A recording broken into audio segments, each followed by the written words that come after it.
Muy bien, muy buenas tardes a todos y a todas los que se encuentran conectados en este momento a la segunda sesión del Laboratorio de Estudios Medievales organizado por la Comunidad de Estudios Medievales de Chile en conjunto con diversas universidades. Es un gusto el día de hoy tener la presencia y la colaboración de la doctora Mirza Acevedo. La doctora Mirza se doctoró en Historia Medieval, específicamente en Historia del Arte por la Universidad de Santiago de Compostela. Actualmente es profesora de la Universidad Alberto Hurtado y ha tenido una larga trayectoria en el ámbito del estudio específicamente de la estética medieval y también de las tradiciones iconográficas dentro de este ámbito. Y el día de hoy nos acompaña para poder también introducirnos a este mundo de las imágenes, que es tan importante en el mundo medieval, donde parte importante del lenguaje medieval tiene que ver justamente con este elemento visual dentro de una sociedad que entendía fundamentalmente la lectura, no solamente como la capacidad de poder inferir, conocer y comprender ya el mundo a través de las letras, sino también a través de las imágenes. Las imágenes hablan en la Edad Media y en ese sentido es un mundo muy importante, es una plataforma muy importante para entender también la cultura y los contextos históricos en los cuales se va desarrollando Europa en este largo periodo que trasciende entre el siglo V y el siglo XV aproximadamente, dependiendo de la visión historiográfica que podamos también sostener. Así que bienvenida, profesora Mirza Acevedo, el espacio es suyo y le agradecemos también su participación y ganas de compartir su conocimiento con todos nosotros.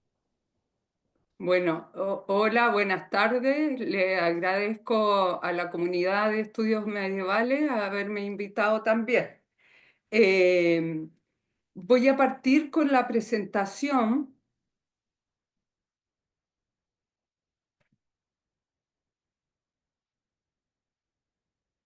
y aquí está.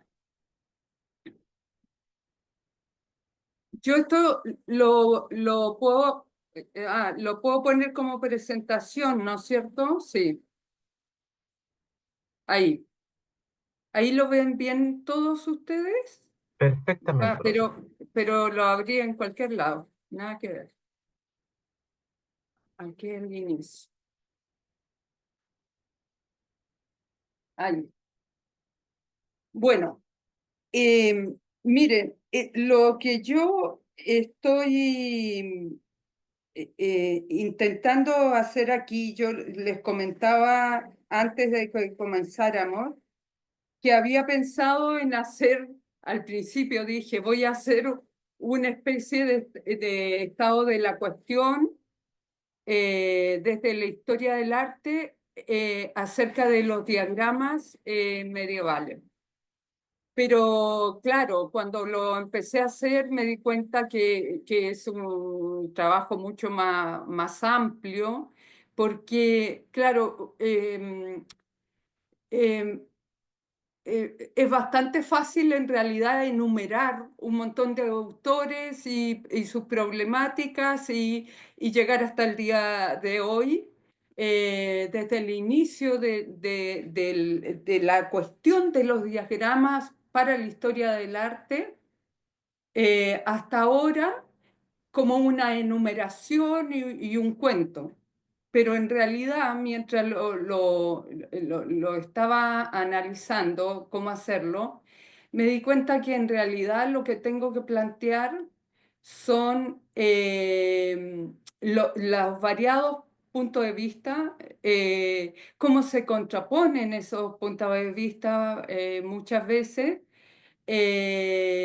y tuve que elegir algunos autores y solamente mencionar a otros, incluso muy importantes, para poder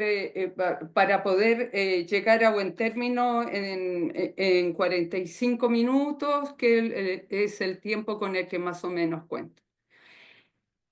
Em, entonces,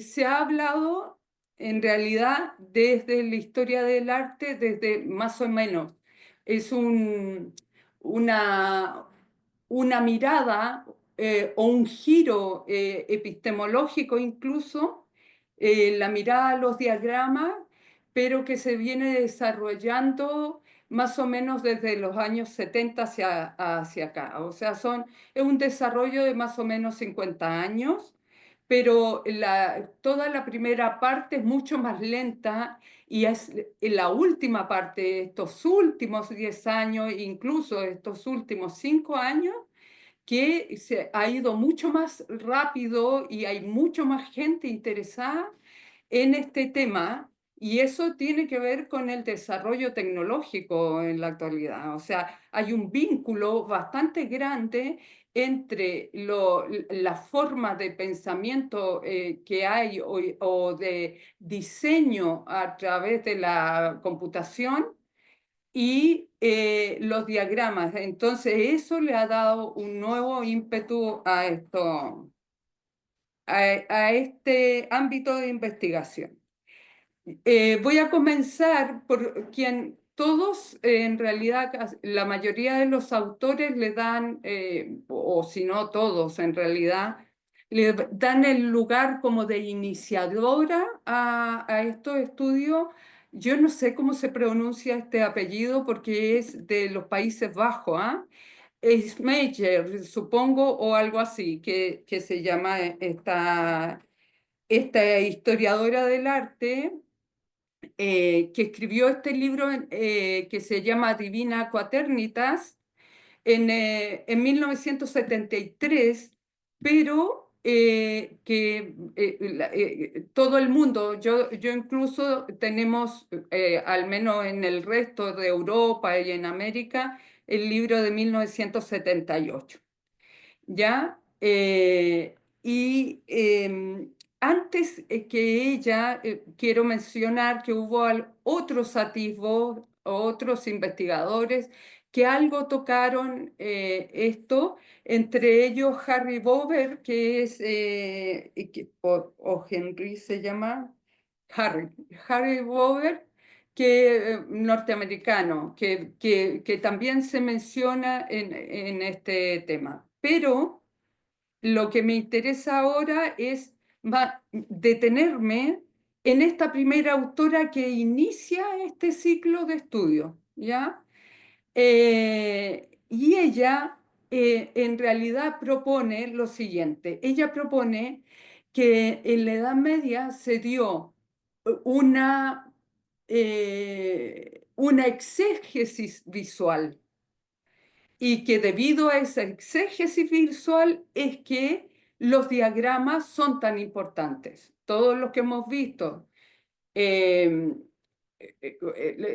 arte o ilustraciones medievales nos damos cuenta de eso, de que hay un amplio marco para todos los diagramas, ¿ya? Pero eso es una cosa. Otra cosa es saber de dónde vienen esos diagramas y para qué se hacen esos diagramas. Entonces, lo que propone Smeyer es que estos diagramas se hacen con un sentido buscando hacer una exégesis visual múltiple. Entonces, bueno, aquí es donde yo dije, me tengo que detener un poco para poder explicar a qué se refiere con exégesis visual múltiple. Desde la antigüedad tardía en adelante se estiló mucho que la lectura de la Biblia se propusiera, tanto en Oriente como en Occidente, como una exégesis múltiple. Es decir, que cuando se lee en diferentes sentidos o con diferentes sentidos. Hay diferentes sentidos de la lectura. Uno es más literal, al comienzo fueron dos, el literal y el alegórico en general. Entonces, o era literal o histórico, es decir, la historia que se cuenta en la Biblia tiene que creerse como histórica, o era alegórico espiritual en términos generales. Entonces, un sentido que está detrás de la historia, ¿no? Y eso fue al comienzo, pero rápidamente se transformó. Pero esto es el fundamento y es muy importante para el análisis de las imágenes de toda la Edad Media, porque de allí viene el tema, bueno, los sentidos, que me estaba desordenando. Estos dos sentidos implican o vienen de la metodología de estudio también que tenían los griegos de leer sus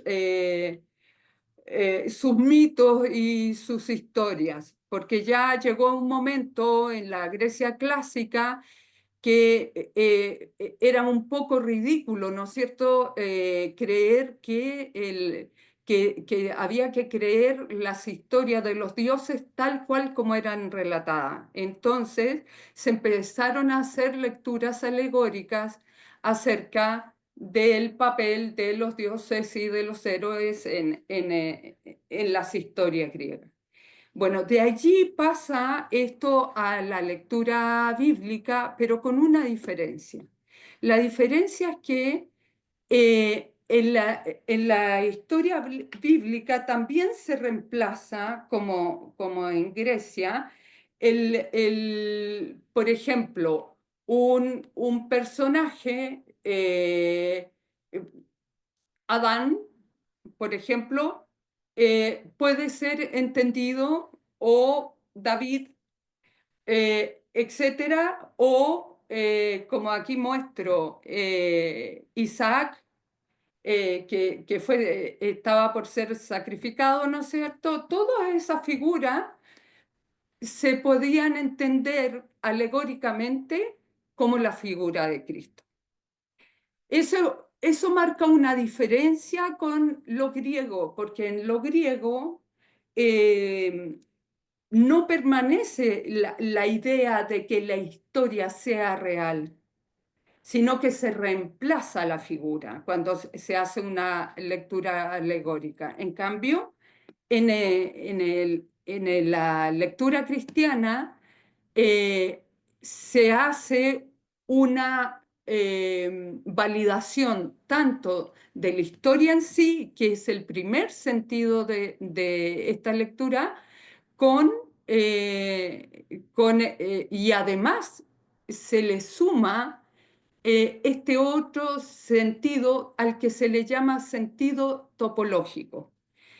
Eh, y esto es muy interesante porque después, a mí al menos me gusta mucho el trabajo de Auerbach acerca de las figuras, los dos libros que tiene Auerbach sobre las figuras, donde él va viendo cómo es que se van dando las lecturas tanto en la Biblia como en la Edad Media, y después cómo se va transformando eso. Pero la idea esta de figura permite también no solamente que los personajes históricos del Antiguo Testamento se puedan trasladar al Nuevo Testamento, sino que pone en correlación el Antiguo Testamento con el Nuevo Testamento. O sea, se hacen paralelos de lectura.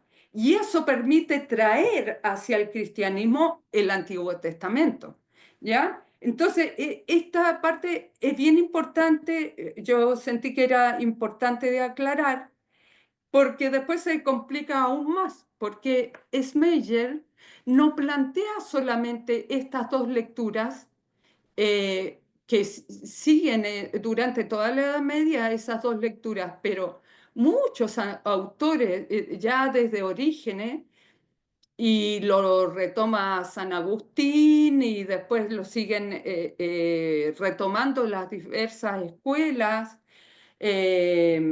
hasta la Baja Edad Media en realidad, eh, empiezan a plantear una lectura de cuatro sentidos, no de dos sentidos.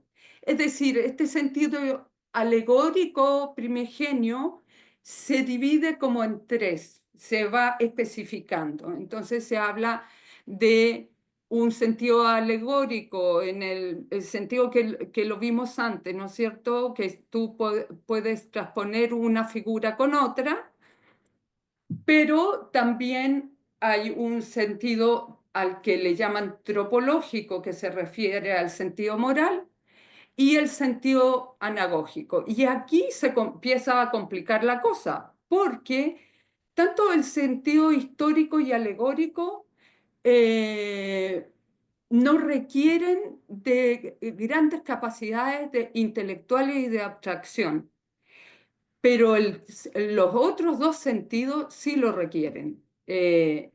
Y sobre todo el sentido anagógico está hablando de otra cosa. ¿Y qué es lo que está pasando aquí? Que cuando se le empiezan a sumar estos otros sentidos es porque está penetrando cada vez más. Según Schmeyer, ¿ah? Y yo tiendo a coincidir con ella, pero aquí ya hay una discusión. Va a haber una discusión en la historiografía del arte sobre este tema, pero también muchos han aceptado eso, la cabida del neoplatonismo, y en realidad hay muchas pruebas desde el punto de vista textual, pero no tanto desde el punto de vista de las imágenes, ¿ya? En que toda la visión platónica acerca de cómo se llega al verdadero conocimiento, un conocimiento mucho más que es un conocimiento no de las cosas que están aquí, sino las que están más allá del mundo de las ideas. Llegar a eso requiere de todo un trabajo previo, ¿no es cierto? Eso lo plantea con claridad Platón, pero se retoma en las teorías neoplatónicas y sobre todo con Plotino, que sobre todo llega, o Pseudo Dioniso, eh, que llega a Europa en época carolingia sobre todo, cada día tiene más desarrollo y se empiezan a interpretar las cosas en este otro sentido que se empieza a conectar con eh, con la meditación de los monjes. Es decir, empieza el tema de la anagogía, que es cómo se llega a la verdad a través de las cosas visibles, que sabemos que platónicamente no son la verdad, sino que tú puedes llegar a la verdad de las cosas, al ser de la cosa, a través de esas cosas visibles, y es todo un camino que van planteando todos estos autores de la edad antigua tardía, ¿no es cierto? Entonces tenemos estos cuatro niveles que además de exégesis de la escritura, que además empiezan a ser relacionados con la anatomía del ser humano. Cuando se habla, a veces se habla de tres niveles, se habla, por ejemplo, de la anatomía del ser humano en, en corpus, anima y spiritus. Y también se hace una relación con la filosofía en física, ética y lógica. Y entonces, y si son cuatro, también se van haciendo así tipos de relaciones cada vez más compleja. Entonces, dice Schmeyer, ¿qué pasa? Todo esto, todas estas relaciones que se daban a nivel filosófico, a nivel de la exégesis bíblica, se traspasa a través de los diagramas al mundo al mundo de las imágenes, ¿ya? Porque es una forma más fácil de traspasarla y uno lo ve especialmente en las instituciones de Casiodoro, que son formas de explicar, ¿no es cierto?, las tradiciones y las formas de estudio, de ver cómo se arma un currículum de estudio, ¿no? Pero finalmente se provoca esto que estoy mostrando acá. Finalmente se hacen figuras en época carolingia, que es donde se puede demostrar, según ella, que incluso esta frase en latín que puse acá, del Ida Codex, está frente a frente a la página de la ilustración que les estoy mostrando también, ¿ya? Entonces, justamente habla esta cita eh, sobre lo que les acabo de decir. Va a cómo es a través de la figura que desde lo visible se llega a lo invisible. Y te muestra esta figura en la página del frente, hacen un paralelo.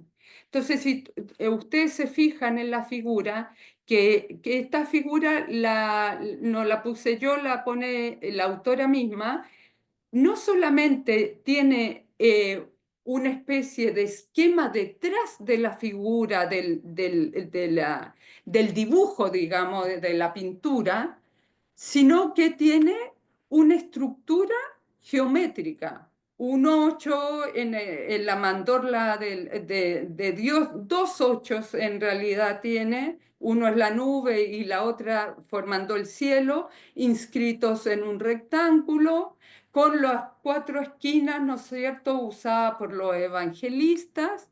Pero lo más interesante, dice, yo no sé si ustedes ven esto completo, los veo a ustedes, entonces voy a mostrar. Mi puntero no se ve, parece, ¿o sí? Sí, sí, sí. Ya. Entonces, ven que aquí dice rota y está aludiendo justamente a las rotae que están ahora les voy a mostrar, que están, por ejemplo, en los diagramas de Isidoro, que muestran el mundo, pero que también son parte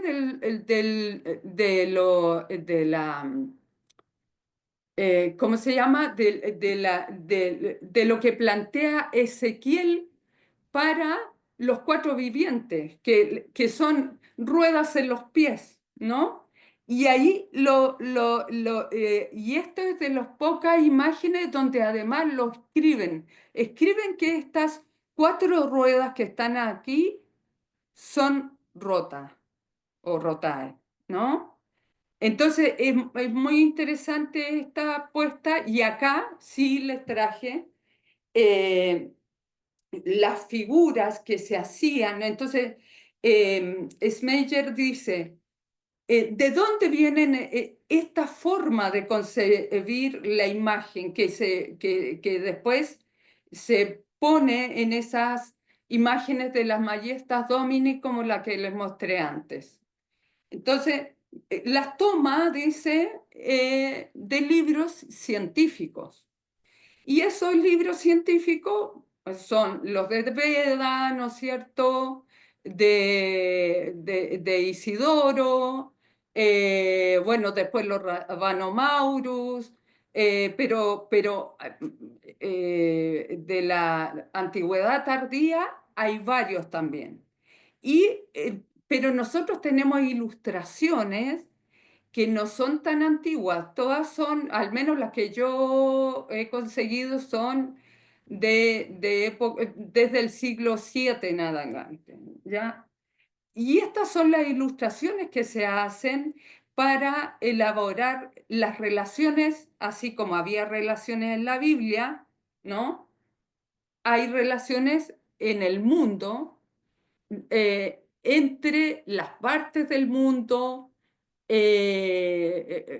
los puntos cardinales, las cualidades de los elementos, la materia, los elementos, el tiempo, etcétera. Entonces, por eso es que acá ven este que dice anus y aparecen la frigidus, humidus, cálida, seca, etcétera, ¿no? Estados de la materia y cómo se van entremezclando. Y eso ella lo ve como algo previo a lo que tenemos en la imagen que vimos antes. Antes que se toman estos esquemas, porque estos esquemas les conviene, porque están diciendo lo mismo que lo que pretenden decir los autores cristianos, ¿ya?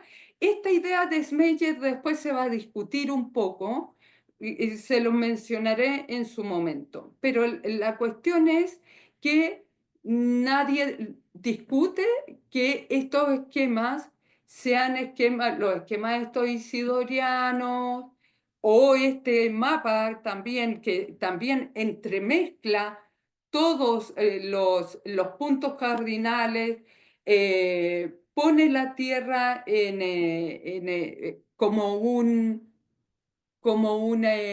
rombo inscrito en un cuadrado con significados, con el significado que tiene eso en la época. Eh, y empieza a jugar, ¿no es cierto?, a incorporar las partes del mundo aquí especifica incluso cuáles son los continentes y las características. Los 4 elementos, en redondo están los 4 elementos, el agua, el fuego, ¿no es cierto? Los puntos cardinales, etcétera. Este está mucho más claro, este diagrama. Entonces, estos diagramas que son científicos tienen un camino para Schmeyer, tienen todo un proceso para convertirse luego en diagramas que están en la base de las formas de estructurar la imagen de las Majestas Domini y otras imágenes más. Ya otro de estos que son propiamente científicos son estas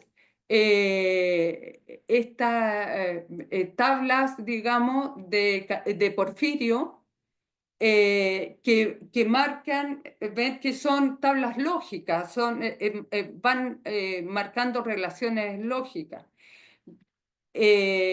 Aquí hay otro, que ya va, también de Isidoro, que asimila el cuerpo humano con también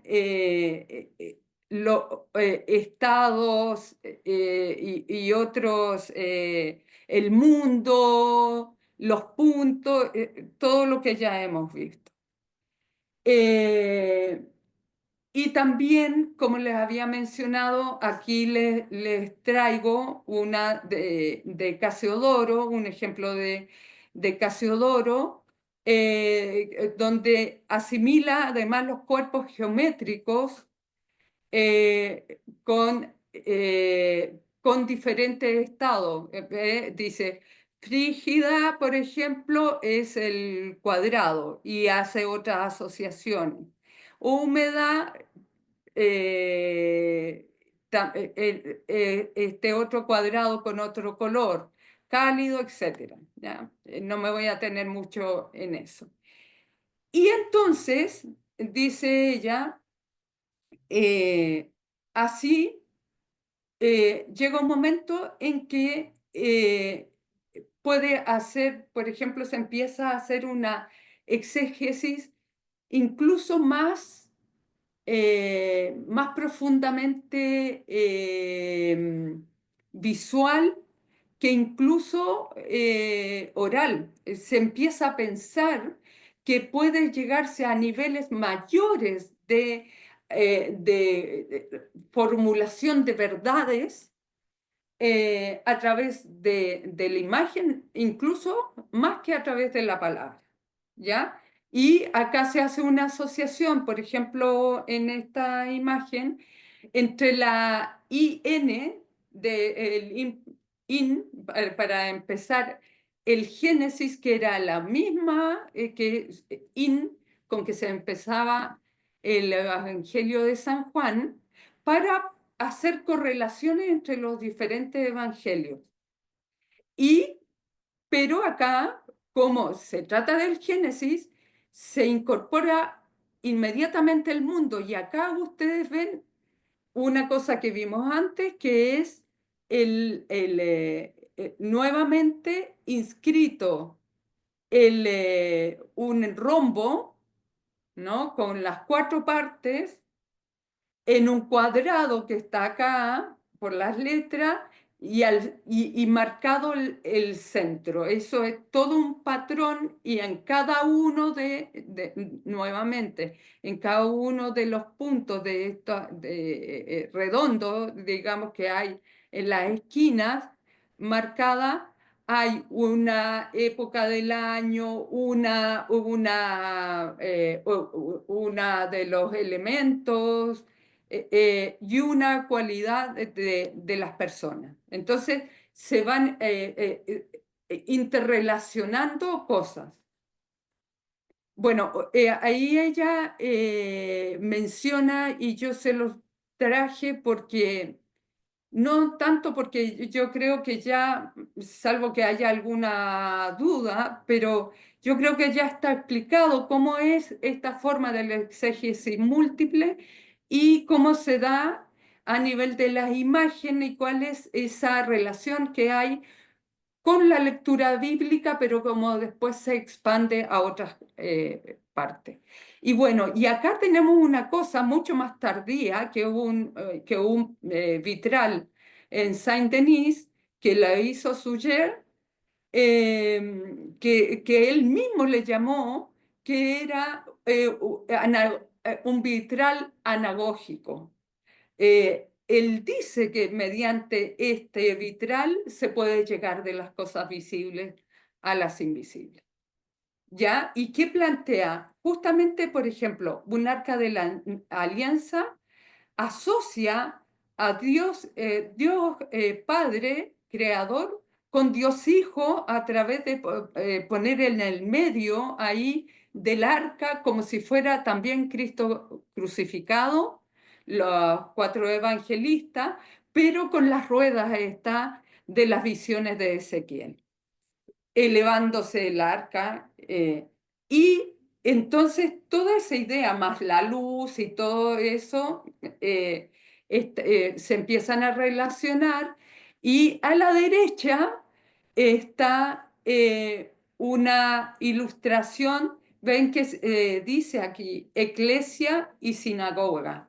Entonces está como Dios mismo está apoyando tanto al nuevo cristianismo como al antiguo, digamos, el Antiguo Testamento con la sinagoga y la iglesia por otro lado. Y con un diagrama en el medio que tiene en el centro del corazón de Dios, tiene su centro. Y este diagrama también se saca de los diagramas cósmicos que había científicos en la antigüedad tardía. Bueno, plantea finalmente Schmeyer que entonces se apropia el cristianismo de estas figuras y sobre todo a través del tema geométrico platónico empiezan a apoderarse, por ejemplo, preferiblemente de los cuadrados. Y entonces esto no lo pone Schmeyer, pero como yo tengo que de repente poner algo que asocio con lo mío, entonces les puse esta Jerusalén Celeste, que tiene este esquema cuatripartito que menciona Schmeyer y desde donde salen los ríos del paraíso, etcétera, ¿no? Y está totalmente, este es el Beato de Saint-Sever, que lo elegí porque es el que está más con este patrón cuadrado completamente. Y ella menciona como una de estas relaciones, este programa completo que hay en la cripta de San Magno en Anagni, que es del siglo XII y que es muy interesante. Yo acá les traigo una noción general para que vean la cantidad de cosas que tiene, pero lo más interesante es este hombre en el medio del cosmos, y que debajo de él aparecen Galeno e Hipócrates conversando. ¿Se dan cuenta ahí justo debajo? Y acá también un esquema con números y relaciones. O sea, toda esta, o sea, es como ejemplo sumón de todo un programa que va relacionando la historia humana con el universo, con la creación, ahí en este hombre, alrededor del hombre, dice mundus, después está las aguas que rodean todo, están las estrellas del universo, etcétera, etcétera.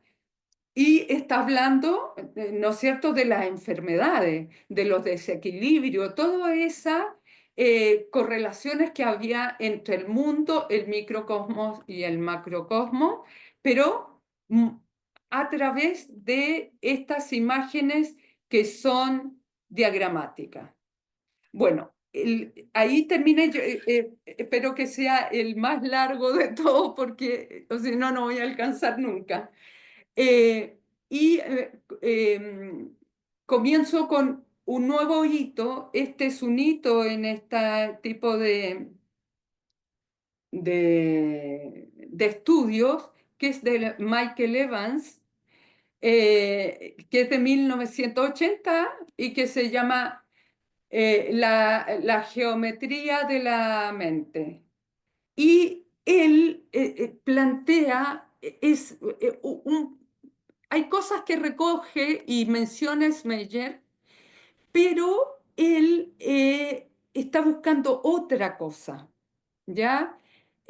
Porque Schmeyer, como vimos, para ella el centro de la cuestión es el tema del exégesis.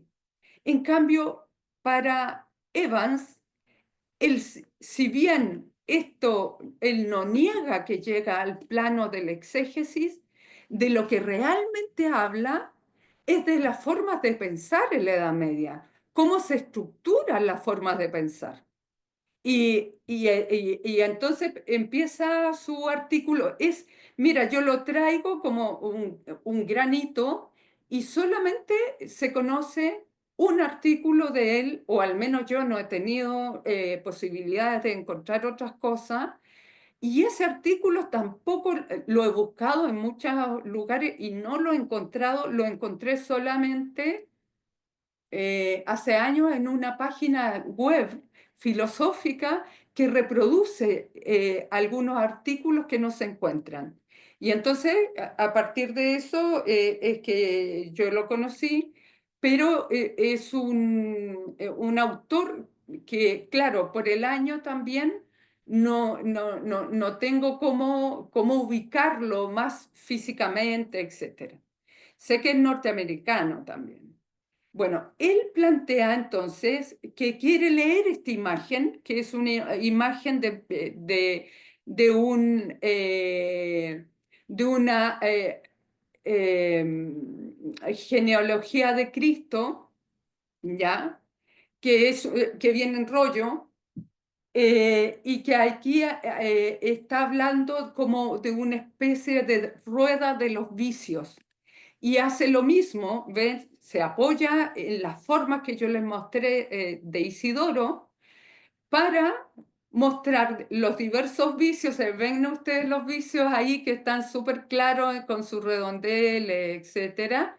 Pero toda esta rueda está entroncada en este otro mundo cuadrado, regido arriba que aparece Dios, y abajo aparecen otras figuras. Este diagrama es complicado de leer porque es un poco equívoco. En la copia, esta copia, se equivocaron y este autor, para poder hacer una buena lectura de este diagrama, tuvo que recurrir a otros diagramas. Entonces, yo no saco nada con irles explicando punto a punto cuál es, porque en realidad los 4 puntos de afuera, los grandes círculos, deberían ser todos aludir de alguna manera a Dios, y no es así. Pero podría ser así en el sentido de que sea la figura del enfermo que está acá, Dios el que lo recupera, pero de todas maneras el autor se da cuenta de que hay varias cosas que no se pueden analizar. Entonces, ¿qué hace Evans? Para poder, analizar empieza hace todo el artículo buscando llegar a una conclusión respecto de ese diagrama que vio antes. Y empieza a buscar, por ejemplo, cómo en la Edad Media se hacían, la importancia que tenían la geometría, cómo se hacían los esquemas redondos que podían ser concéntricos, como este, que se marca la Tierra al centro, ven, con una T, que son los mapas T, ¿no? que usaba mucho Isidoro. Eso es una de las cosas, pero sobre todo, dice Evans, lo que más, lo más importante es, como les dije al principio, cómo ellos iban pensando, cómo estructuraban su pensamiento y cómo lo hacían. O sea, lo que hacía la escolástica era esta famosa análisis dialéctico de los conceptos. ¿Cómo lo hacían? Dividiendo ¿no es cierto? Dividiendo por parte y analizando y armando árboles. Entonces, esta posibilidad de armar árboles, no solamente y estructurarlos visualmente, aportó mucho en la educación, y ya está desde Casiodoro en adelante, ¿no es cierto?, lleno de eso. En todos los libros, no solamente de lógica, sino de ciencias naturales, etcétera, etcétera. Pero eso va formando una forma de pensar en la Edad Media. Y eso es lo que da lugar a esta posibilidad, ¿no es cierto?, de armar, por ejemplo, estos árboles por todos lados, ¿no? Árboles en este caso, este es un árbol de consanguinitatis, que lo hacen para ver los grados de parentesco de la gente, árboles de la ciencia, árboles de los vicios y las virtudes, como en el Liber Floridus.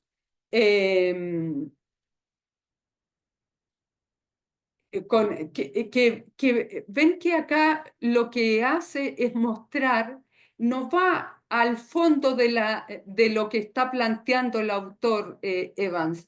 Lo que él plantea cuando va analizando estos árboles es cómo se plantean visualmente estas oposiciones lógicas: vicios, virtudes, un árbol, el otro árbol, un árbol con fruto, un árbol desnudo.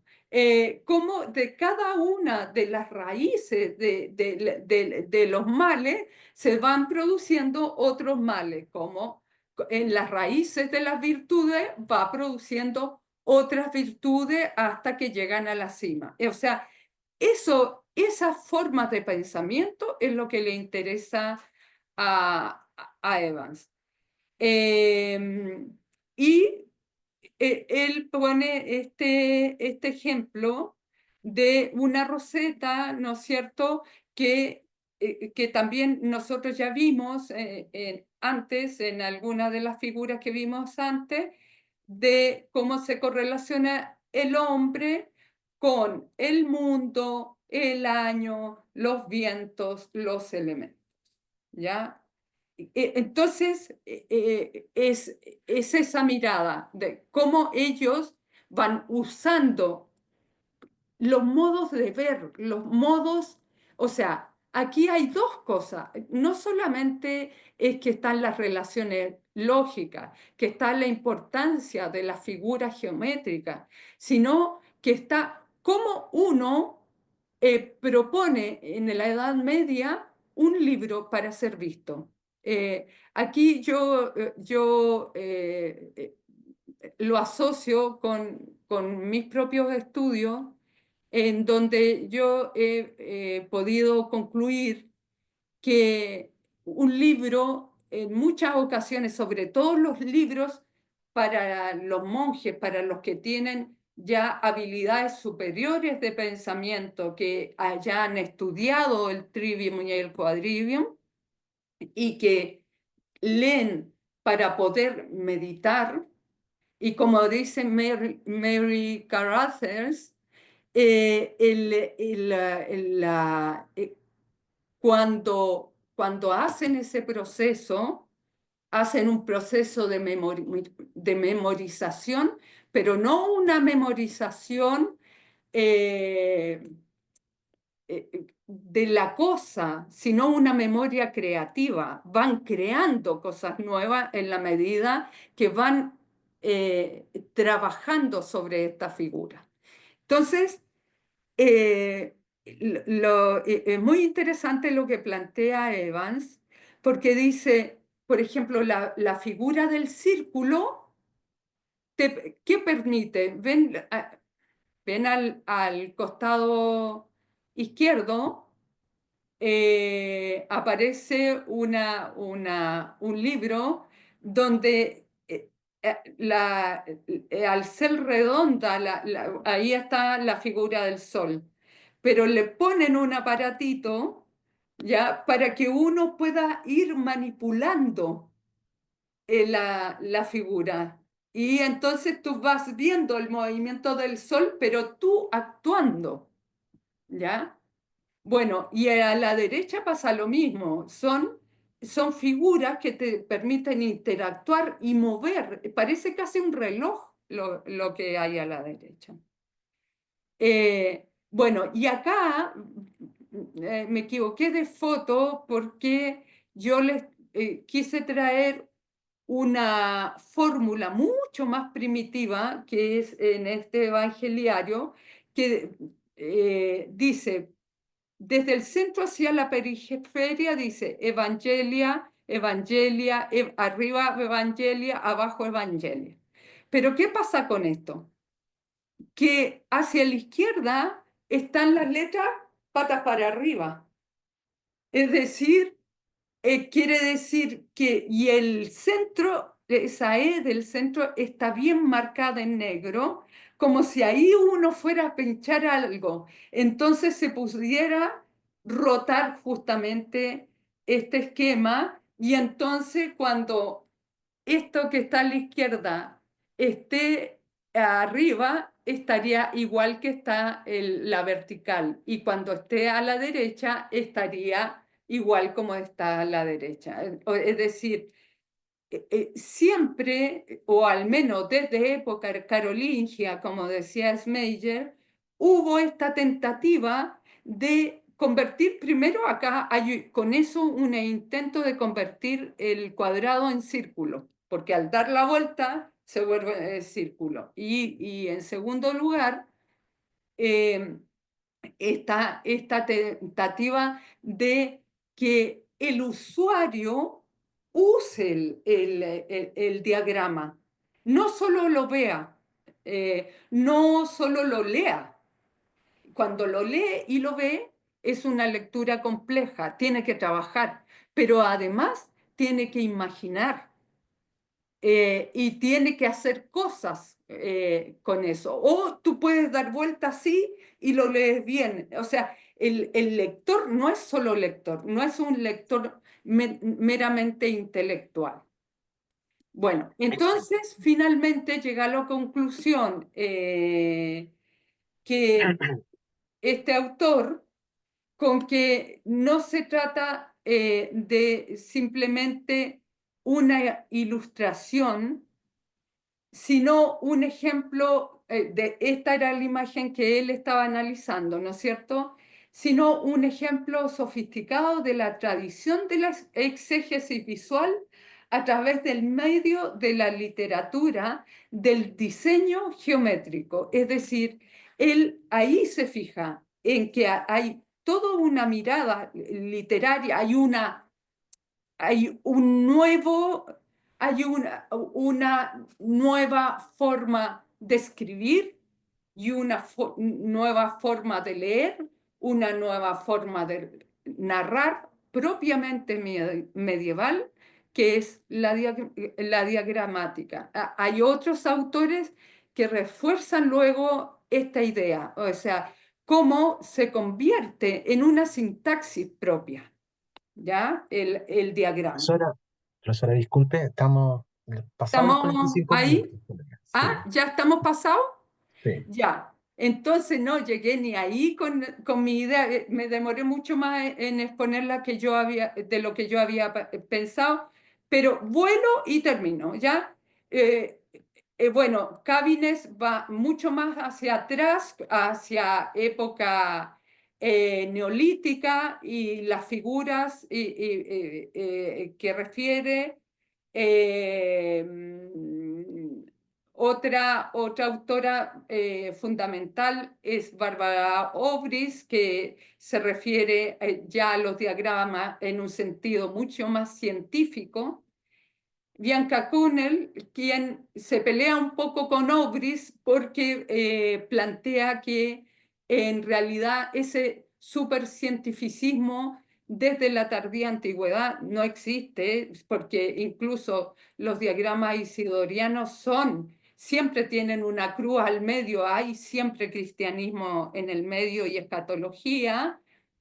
Fred Wallis, que es una autora mucho más contemporánea, que ella sí hace un estado de la cuestión, entonces yo lo traje porque sospechando que me iba a demorar mucho para que la tomen en cuenta. Ella hace dos cosas súper importantes antes de empezar el análisis de las figuras que ella estudia. Ella lo que hace es una definición, que yo no la hice en este momento, de qué es un diagrama, y además hace un estado de la cuestión al año 2015 bastante importante, bastante bueno, cortito y bueno. Ella está estudiando la figura sólida de Isidoro. Ya ahí están las conclusiones que no vamos a poder ver porque en realidad, hay dos autores fundamentales al final, que son Jean-Claude Schmitt, que tiene en el 2019 publicó este libro, Penser per figure o par figure, y que plantea también definiciones en torno a qué es un diagrama que son bastante importantes. Y el otro es no un autor aquí, sino un libro muy importante que se publicó en el 2020 o el 2019, me parece que el 2020, que son varios autores que tienen una diversidad de artículos, tanto de Oriente como de Occidente, acerca de la visualización del conocimiento en la Edad Media. Ahí les había traído como el índice, por lo menos.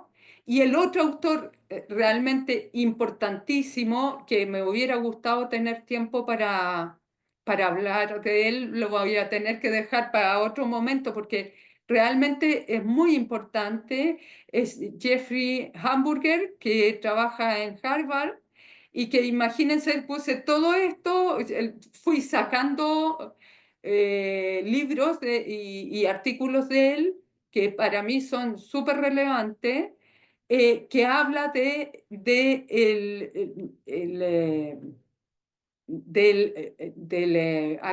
aquí sí lo podemos leer rápidamente, dice,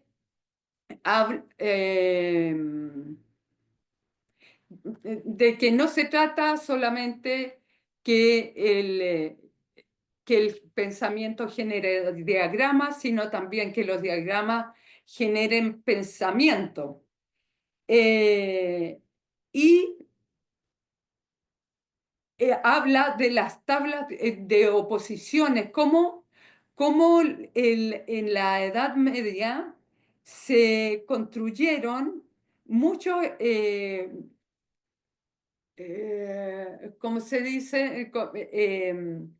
Diagramas que son en el fondo como las tablas de oposiciones aristotélicas, tablas lógicas. Esa tabla del anticristo que es la ciudad del anticristo, es también una forma de enunciar las oposiciones lógicas y tiene que ver justamente cómo esclarecer la mentira que hay detrás de la aparente verdad. Está buenísima, porque no la voy a poder alcanzar a ver. Y él plantea que también a veces estos cuadrados de oposiciones se convierten en juegos. Y este es un esquema que él muestra que es un poema y a la vez un juego que se usaba también de manera interactiva a partir de los cuadrados de oposiciones lógicas aristotélicas y que finalmente tienen un sentido mántrico y apotropaico, igual como lo tiene sobre las tablas del anticristo, que él no las veo yo, pero es exactamente lo mismo. Eso entonces es lo que para que podamos discutir ahora o conversar algo, yo creo que con eso nos podemos quedar. Muchas gracias, Mirza. Muy interesante, mucho material se observa y también una evolución bien interesante respecto a las características de de estas bases iconográficas y la relación que tiene con muchos materiales científicos y también con historia sagrada, etcétera. Así que es muy interesante, te agradezco mucho la presentación. Abrimos entonces el coloquio para presentar nuestras preguntas, consultas, comentarios, también observaciones que el resto de los colegas y participantes quieran realizar. Por ahí se apareció Mirza, por ahí anda dando vueltas, pero igualmente ya les Que me abro dio la sed. conversación. Abrimos la conversación, colegas. Por favor, cualquiera de ustedes puede intervenir.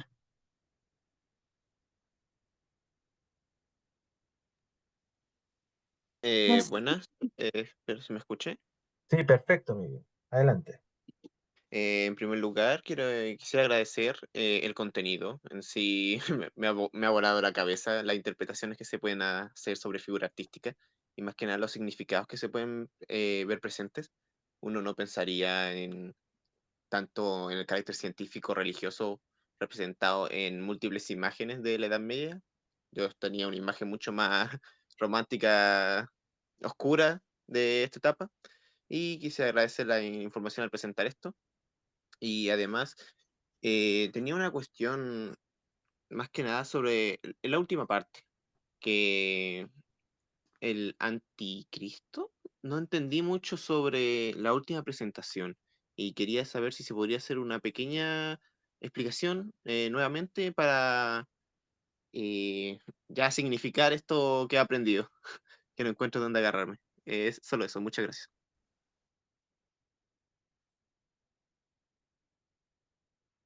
Bien. Eh, no sé si... Podríamos, adelante, Jimé.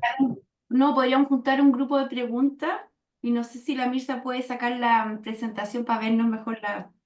Eso, voy a sacarla. Espérenme un poquito. Y yo también tengo una pregunta. Sí. Ahí Denme está. un segundito que primero levantó la mano la Marce, que bienvenida, colega, y después Adrián y después la Jimé, para que presenten sus preguntas y que la Mirza vaya anotándolos para que lo hagamos en un Exacto. solo golpe. Marce, adelante.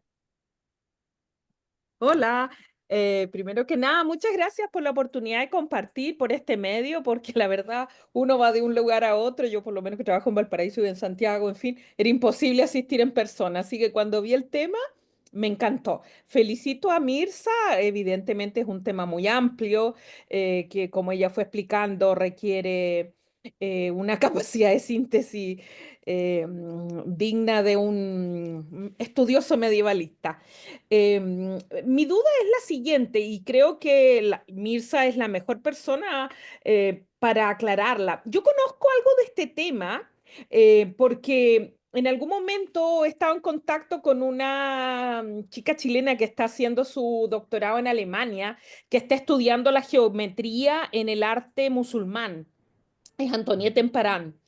Y recuerdo bien en algunas conversaciones que ella en particular me comentaba acerca de esta práctica existente en el arte musulmán de estos diagramas, estas cuadrículas que tienen una simbología que va más allá de una mera cuestión estética, sino que tienen una finalidad reflexiva, filosófica, de aprendizaje, pero también de cultivo.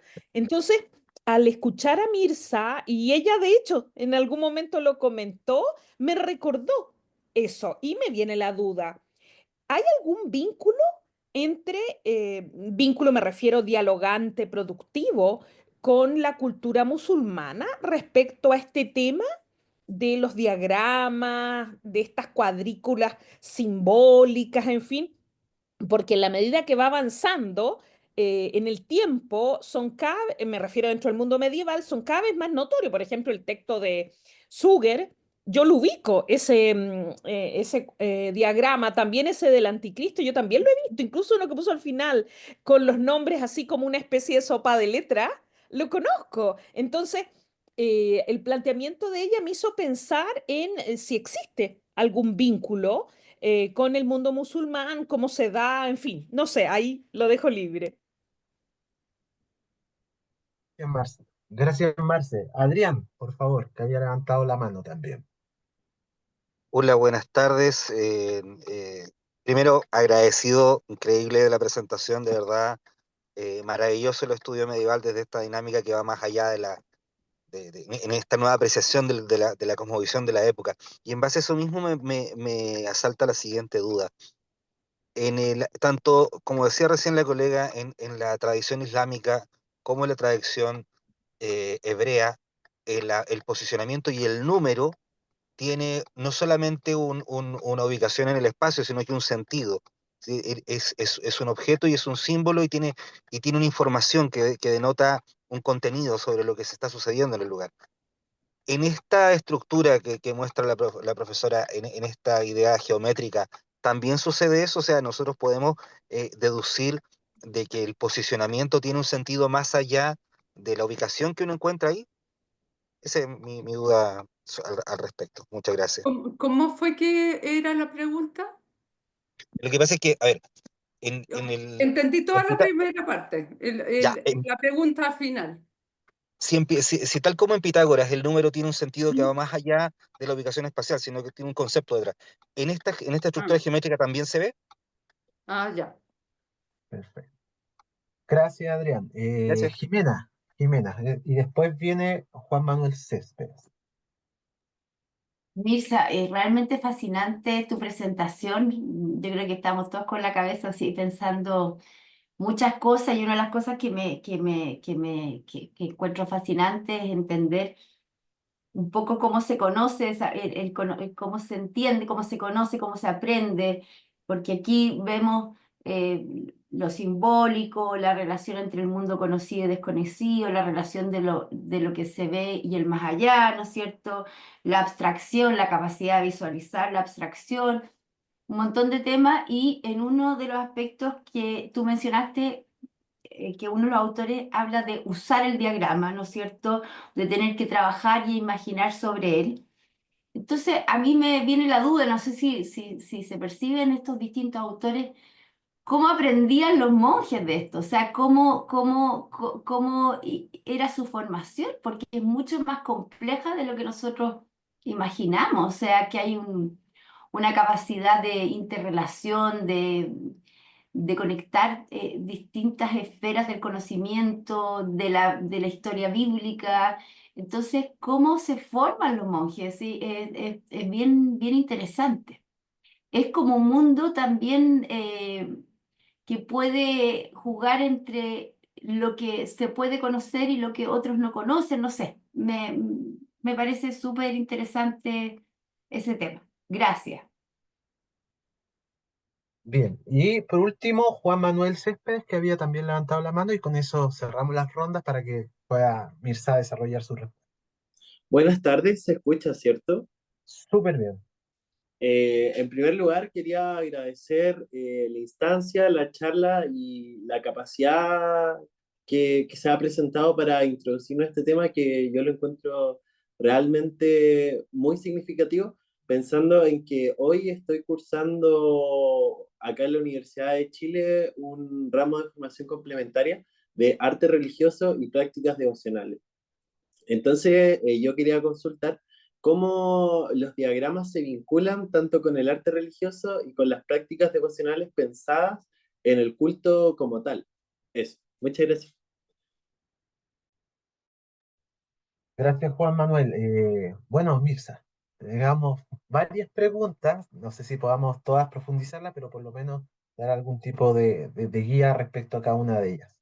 Adelante, colega. Oye, se pasaron con las preguntas, me mataron porque se fueron a cosas un poquito más específicas en general, bueno, algunas sí son cosas que las he estudiado. Voy a empezar por esa, por la pregunta de la Jimena, que es cómo aprendían los monjes. Bueno, yo me he dedicado en realidad a estudiar mucho el tema ese del aprendizaje, cuál era el currículum, que no es lo mismo en todas partes, en general.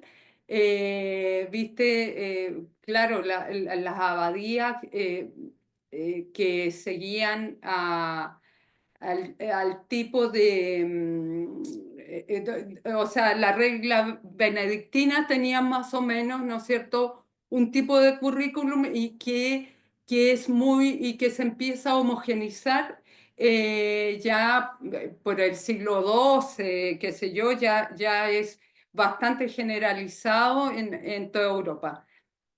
Pero antes, por ejemplo, en España, eh, hay harto despelote, digamos, no hay tanta homogeneidad.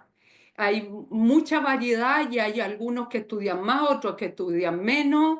Hay padres de la iglesia también orientales que están mucho más con una fórmula de accessis como espiritual. Hay una postura más espiritualista y otra más de estudio directamente con dogmáticos, digamos, ¿no?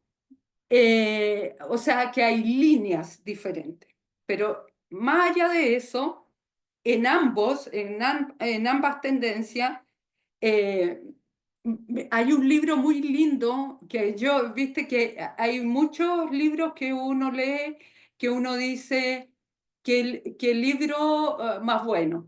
pero hay libros que además de buenos son lindos. Y este es uno que se llama El amor a las letras y el deseo de Dios. En ese libro se habla mucho de este tema, de cómo a través de la lectura de las letras antiguas, además, muy conectado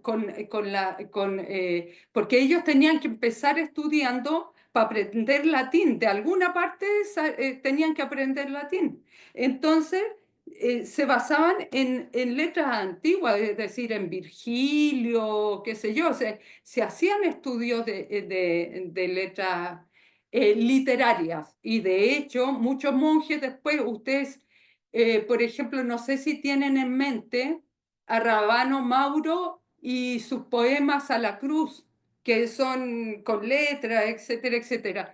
Estaba lleno de monjes poetas.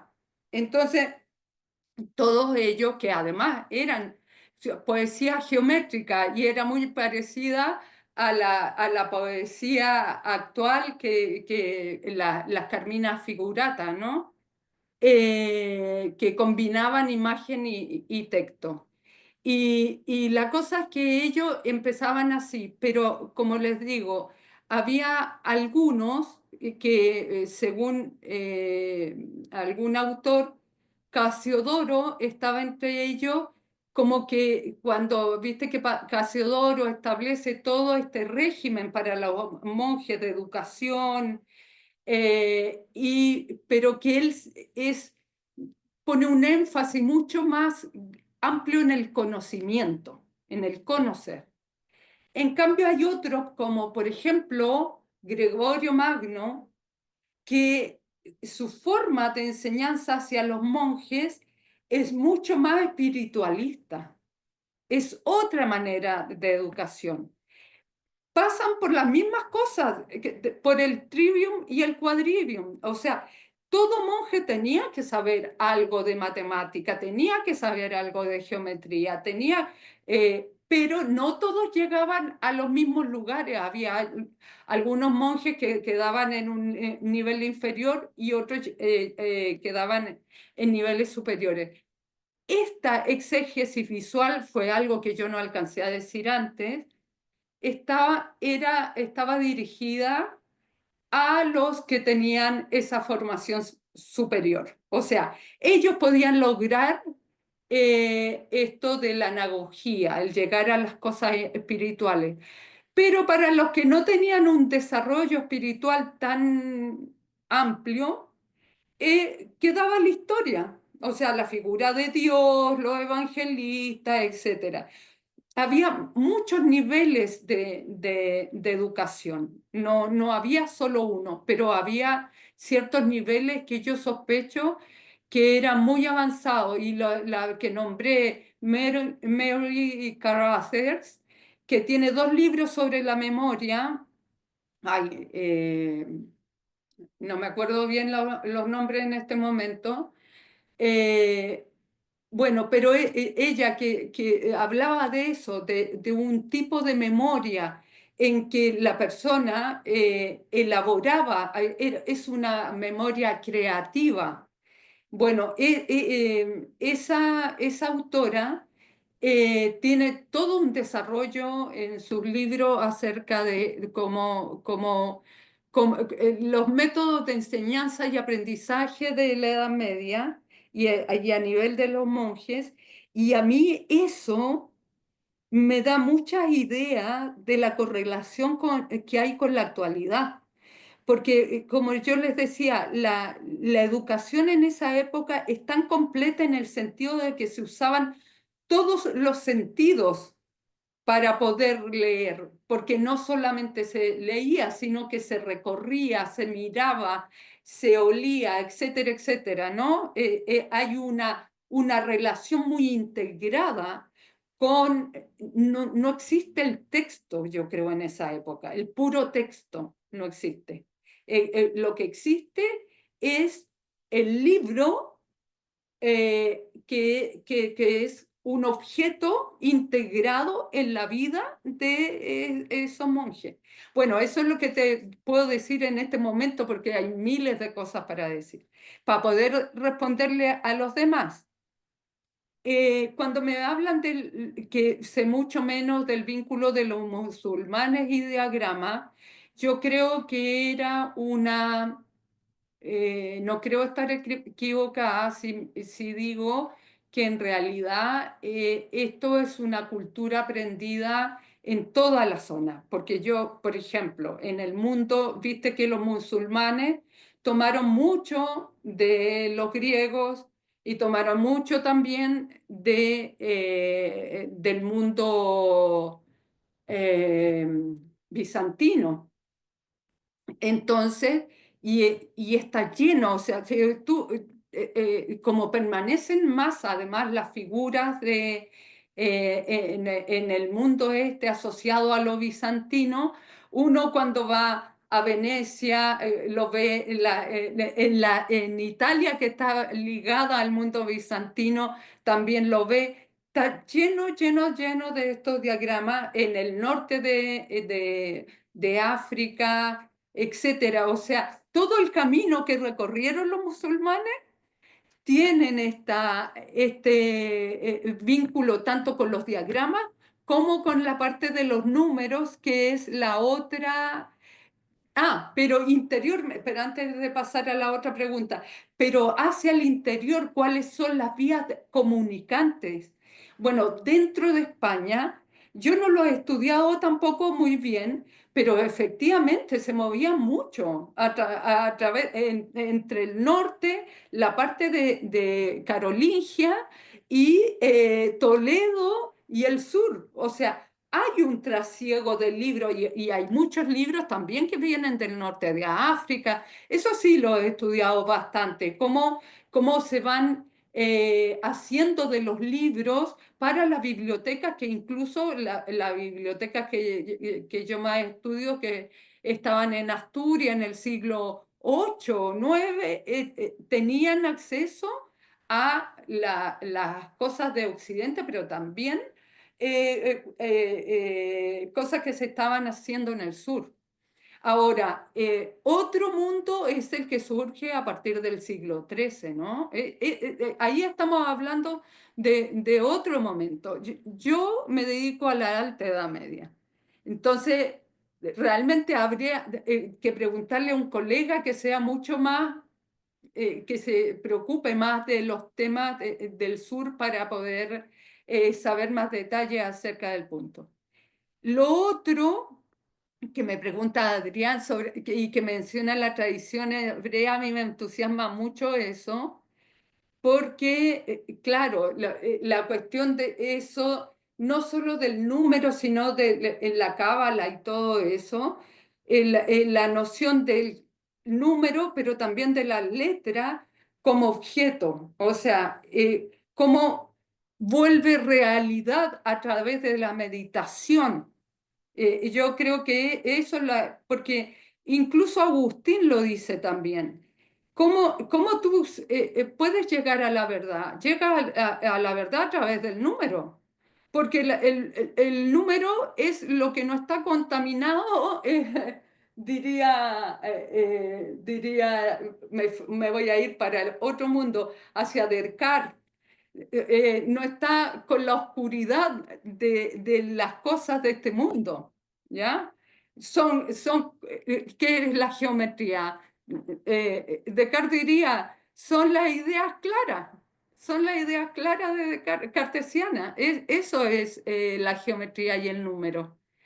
Y entonces, bueno, eso por un lado, pero por otro lado, en términos místicos, la letra y el número son como si fueran cosas, son realidades, son cuestiones que te permiten llegar a un mundo superior. O sea, en Oriente y en Occidente, en el mundo judío místico y en el mundo monástico occidental, se da el mismo fenómeno de esa búsqueda de ese salto que también es el salto que que plantea Platón que es necesario para llegar al verdadero conocimiento.